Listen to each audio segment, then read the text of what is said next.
Good morning. I'm with Game and Fish. We're out trapping turtles this weekend. We've got a turtle in a trap over here, folks, if you want to take a look. How come? Yeah. You said? Oh, these are invasive species. So these actually started out as people's pets. At pet stores, they were tiny. People can't take care of them after a couple of years, and unfortunately, they get dumped here. I think that's a cooter, yellow-belly cooter. Most of them are red-eared sliders or pond sliders.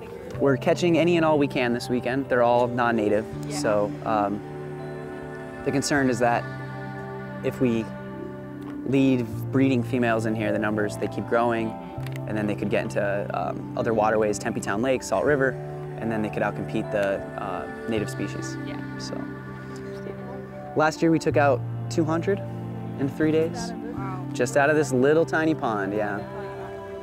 You guys have snapping turtles in here? 3 years ago they caught a 60-pound snapping turtle in here. So.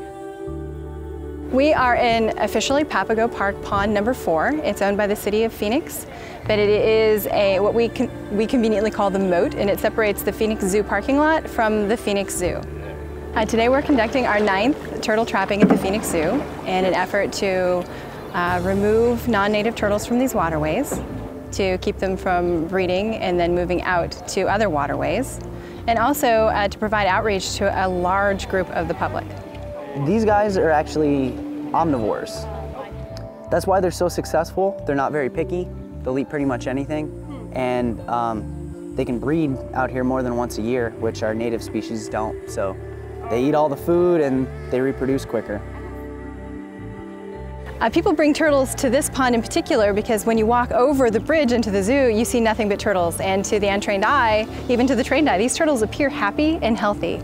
And so if you have a turtle that has outgrown its uniqueness, or its aquarium, or it's become stinkier and bitier as they mature, you want to get rid of it, but you want to free it somehow. And so the Phoenix Zoo, this mode in particular, certainly seems to catch a lot of people's attention for that. If you have a turtle you can no longer care for, releasing it into the wild, while some may survive, some may not.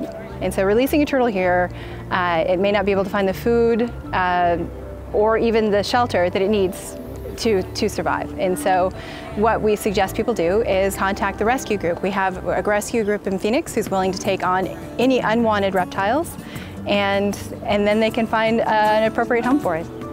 Well, in honor of World Turtle Day, if you are interested in getting a pet turtle, you should first maybe go to a rescue agency and see if there is a turtle that already needs a home, rather than purchasing one from the pet store.